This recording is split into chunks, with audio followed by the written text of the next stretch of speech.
제34회 공인중개사 기출민법 76번 가등기 담보 등에 관한 법률입니다.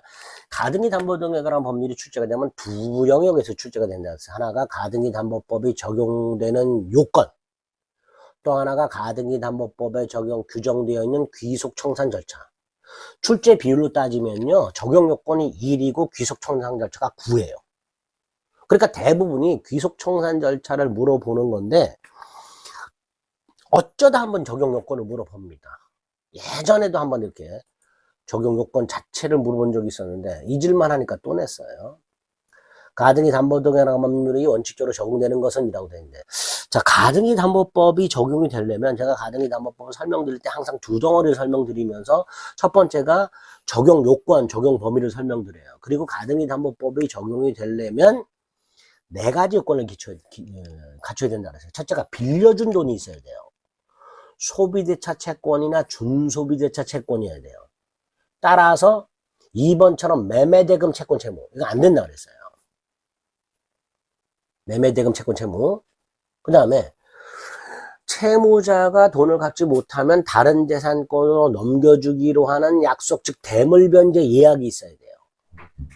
세 번째로 예약 당시 목적물의 가액이 원리금 합을 초과해야 되고, 예약 당시 목적물에 선순위 권리자가 있으면 목적물 가액에서 그 선순위 권리자의 채무를 뺀 나머지가 원리금 합을 초과해야 된다 그랬어요.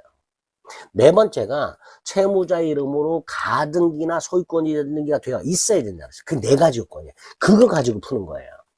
1번 봅니다. 돈을 빌렸어요. 빌렸는데 등기를 안 했네? 그럼 적용 안 되겠죠. 2번은 매매대금 채무네? 매매대금, 유류대금, 물품대금 이런 거 안 된다고 그래서 적용. 3번은 1억 원이야. 빌린 돈이 1억 원이야. 근데 부동산이 2억짜리야. 대물변제 예약했어. 가등기 했어. 빌린 돈이고 대물변제 예약을 했고 예약 당시 목적물의 가액이 원리금합을 초과하고 가등기를 했어. 딱 요게 답이죠. 반면에 4번은 3억을 빌려. 근데 2억의 채무에 대한 저당권이 설정된 4억 부동산이야.